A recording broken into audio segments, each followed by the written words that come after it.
नमस्कार। The truth के इस अंक में मैं प्रीति पांडे अपने सभी दर्शकों का बहुत स्वागत करती हूँ। दोस्तों, आज हम बात करने वाले हैं नीतीश कुमार की। जैसा कि आपको ज्ञात है, राजद से किनारा करने के बाद नीतीश कुमार एक बार फिर एनडीए के खेमे में शामिल हुए और अब एनडीए की तरफ से बिहार में मुख्यमंत्री का चेहरा है। आने वाले चुनाव में भी उनके चेहरे पर एनडीए का खेमा चुनाव लड़ेगा, ऐसी बातें बीते दिनों आई थी। हालांकि क्या उन्हें ही सीएम रूप में प्रोजेक्ट किया जाएगा, इसको लेकर के एनडीए और खास करके बीजेपी के खेमे से कुछ स्पष्टता के साथ नहीं कहा गया। आज हम इस विषय पर बात नहीं करने वाले हैं। दरअसल नीतीश कुमार के भविष्य का क्या कुछ होने जा रहा है, एनडीए में वो कैसे फंस गए हैं, वक्फ मुद्दे पर पहले ही अपनी पार्टी के मुस्लिम नेताओं का विरोध झेल रहे हैं नीतीश कुमार। एक एक कर उनके अपने उन्हें छोड़ते जा रहे हैं। फिर चाहे ललन सिंह या संजय झा कहें कि नेताओं के जाने से कुछ होने वाला नहीं है, लेकिन नीतीश कुमार जानते हैं कि यही नेता हैं जमीन से जुड़े हुए, जिनकी वजह से बीते 20 सालों से बिहार में उनकी सियासत चमकी हुई है। मुख्यमंत्री की कुर्सी पर वो बने हुए हैं। ऐसे में इन नेताओं की नाराजगी नीतीश कुमार को रास नहीं आने वाली। चुनाव से पहले बड़ा नुकसान हो सकता है, ये बात नीतीश कुमार बखूबी जानते हैं। और शायद यही वजह है कि 31 मार्च को ईद था, बावजूद इसके ईद मिलन समारोह वो उसके 10 दिन बाद कहीं आयोजित हो रहा है, तो उसमें शिरकत करते दिखाई दिए। वहीं मुस्लिम टोपी पहनकर मुसलमानों के साथ मिलते हुए वो दिखाई दे रहे हैं। वो ये बार बार समझाने की कोशिश कर रहे हैं कि वो मुसलमानों के साथ आज भी उतना ही स्नेह रखते हैं, प्यार रखते हैं, जितना कि वक्फ कानून के पारित होने से पहले था। ये बात अलग है कि वो एनडीए का हिस्सा है, तो उनकी मजबूरी थी लोकसभा में इस मुद्दे पर सरकार के साथ ही जाने की।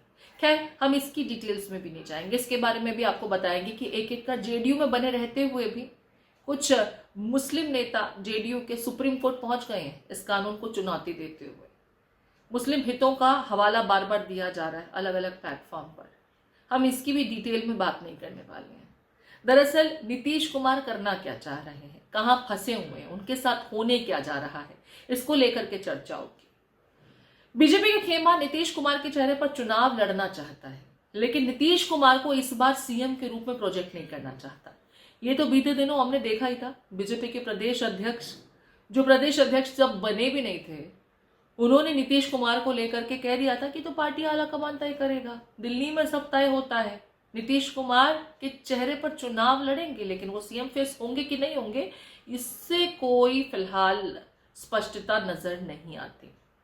अब एक और बीजेपी के बड़े नेता अश्विनी चौबे बक्सर के कार्यक्रम में पहुंचे, तो इस दरमियान नीतीश कुमार को लेकर वो कुछ ऐसी बात कहेगा जिसके बाद बीजेपी का नीतीश को लेकर के बिहार में प्लान किया है वो बेपर्दा हो गया।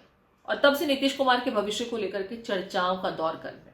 उन्होंने दरअसल कह ये दिया कि नीतीश कुमार अब वक्त आ चुका है कि केंद्र की राजनीति में जाकर सक्रिय, उप प्रधानमंत्री जैसी कोई जिम्मेदारी उन्हें दे दी जाए, एनडीए के संयोजक बन जाए, मतलब बिहार की एक्टिव राजनीति से दूर हो जाए। बिहार के मुख्यमंत्री भले ही रहे हो, लेकिन अब बिहार से विदाई का वक्त आ चुका है। सेंट्रल लेवल की राजनीति में वो सक्रिय हो, उप प्रधानमंत्री बन जाए। बड़े सालों बाद ऐसा होगा कि देश में कोई व्यक्ति उप प्रधानमंत्री की कुर्सी पर काबिज होगा और वो नीतीश कुमार हो। अब ये जो झुंझुना है, ये जो लॉलीपॉप है उप प्रधानमंत्री पद का या एनडीए के संयोजक बनने का, ये क्या नीतीश कुमार को रिझा पाएगा? और अगर ऐसा होता है तो बिहार की सक्रिय पॉलिटिक्स से तो नीतीश कुमार दूर हो जाएंगे, ये तो तय है। अब इसमें बीजेपी को फायदा क्या होगा? बीजेपी इस बार बिहार में दरअसल बड़े भाई की भूमिका में आना चाहती है, लेकिन नीतीश कुमार जो वर्तमान में सीएम है एनडीए से, अगर चुनाव में एक बार फिर नीतीश कुमार के चेहरे पर ही एनडीए का खेमा आगे बढ़ रहा है, तो फिर उन्हें सीएम क्यों ना बनाया जाए? ये सवाल तो हर कोई पूछ रहा है।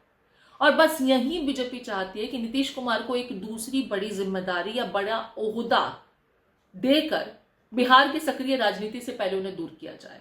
इसके बाद अपने मनमाने चेहरे को बतौर सीएम, अगर बिहार में एनडीए का खेमा बेहतर करता है, तो कुर्सी पर काबिज कर दिया जाए। अश्विनी चौबे ने क्या कुछ कहा, एक बार जरा सुना देते हैं आपको। कि निश्चित रूप से मुझे ऐसा लगता है कि अब बिहार की इच्छा है कि हमारे नीतीश भाई देश के उस ऊंचाई को जहां से पूरे देश की मंत्रणा होगी, एनडीए के कन्वीनर बने, नरेंद्र भाई मोदी जी के टीम में उनको उप प्रधानमंत्री का दर्जा प्रदान हो जाए तो एक बड़ी कृपा होगी। जानकार इसे नीतीश कुमार के पॉलिटिकल करियर की डेथ के रूप में देख रहे हैं। वो ये कह रहे हैं, इसे कहते हैं समझदारी के साथ बलि लेना।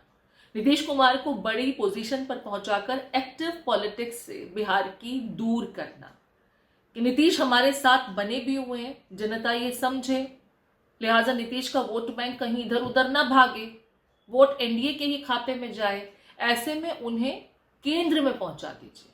अब सबको मालूम है प्रधानमंत्री नरेंद्र मोदी के नेतृत्व में उप प्रधानमंत्री के पास काम ही क्या बचेगा, और वो प्रधानमंत्री की जिम्मेदारी भी उनको मिलेगी क्या? अमित शाह मौजूद है, अब तक तो उन्हें ये जिम्मेदारी नहीं दी गई।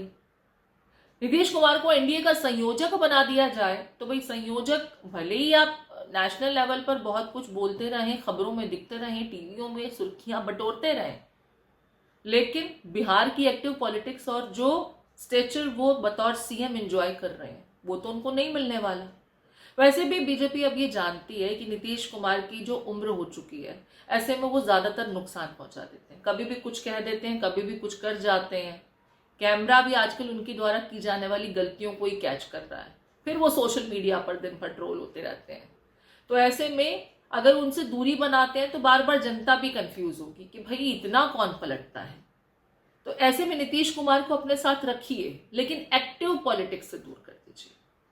इससे उनका वोट बैंक भी कहीं नहीं जाएगा और नीतीश को सीएम का प्रोजेक्शन भी देने की मजबूरी नहीं रहेगी, जो कि मुमकिन नहीं हो पा रहा है। क्योंकि जब अश्विनी चौबे ने यह कहा तो जो जेडीयू के प्रवक्ता हैं नीरज साहब, उन्होंने क्या प्रतिक्रिया दी फौरन आकर के, जरा वो भी आप सुनिए। मामला इतना आसान नहीं है। कौन क्या बोलते हैं यह मेरा विषयगत संदर्भ नहीं है। केंद्रीय मंत्री आदरणीय अमित शाह जी ने कल सार्वजनिक रूप से यह कहा कि 2025 का जो चुनाव है वह माननीय नीतीश कुमार जी के नेतृत्व में लड़ा जाएगा। आदरणीय प्रधानमंत्री और नरेंद्र मोदी जी और माननीय नीतीश कुमार जी की राजनीतिक जोड़ी ने विपक्ष को राजनीतिक रूप से लकवाग्रस्त घोषित करा दिया। 30 सीटों पर हम लोकसभा चुनाव में शानदार विजय पताका फहराए। 174 से ज्यादा सीटों पर हमारी बढ़त है और माननीय मुख्यमंत्री नीतीश कुमार जी राज्य की जनता की उम्मीद है। उम्मीद भरी निगाहों से जनता देखती है, जिसका भाजपा का केंद्रीय नेतृत्व हो, लोजपा का केंद्रीय नेतृत्व हो, राष्ट्रीय लोक मोर्चा का केंद्रीय नेतृत्व हो, ये तमाम सहयोगी पार्टियों को इस बात का एहसास है। तो एक तरफ मुसलमानों की नाराजगी, दूसरा बीजेपी के शातिर पैंतरे, नीतीश कुमार तो कुल मिलाकर के फंस गए। शायद यही वजह है कि ईद के इतने दिनों बाद ईद मिलन समारोह में वो पहुंचे और मुसलमानों को ये समझाने की कोशिश करने लगे कि भाई मैं आज भी तुम्हारे ही साथ हूँ। दरअसल उनकी ये मजबूरी भी है, बिहार में 18% मुस्लिम वोटर्स हैं और 47 सीटों पर वो चुनाव जिताने या हराने का मादा रखते हैं, और नीतीश कुमार तो इसी वोट बैंक के जरिए इतने सालों से मुख्यमंत्री की कुर्सी पर काबिज है। अब इस बार जो उनका गठबंधन बीजेपी के साथ हुआ है एनडीए में शामिल होकर, वो भले ही उन्हें मुख्यमंत्री की कुर्सी पर संतुष्ट कर रहा हो, अभी तक उनको सेफ रखे हुए हो, लेकिन आने वाले दिनों में वो कुर्सी ही उनको मिलेगी इसकी गारंटी मिलती नजर नहीं आ रही। शक पैदा हो रहा है। आप इस पूरे विषय को किस तरीके से देखते हैं?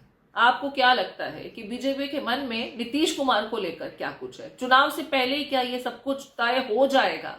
और अगर ऐसा होता है तो नीतीश कुमार का वोटर क्या करेगा? पहले ही मुसलमान नाराज बैठे हैं वक्फ मुद्दे को लेकर, और बचे खुचे अगर नीतीश कुमार को केंद्र पहुंचा दिया जाता है तो क्या इस झुनझुने के झांसे में आ जाएंगे कि वो डेप्यूटी प्राइम मिनिस्टर हैं या एनडीए के संयोजक हैं? बिहार के मुख्यमंत्री की कुर्सी पर वो किसी और को देखकर खुश होंगे और नतीजे वैसे ही आएंगे जैसे कि उम्मीद की जा रही है। आपके कमेंट्स का इंतजार रहेगा।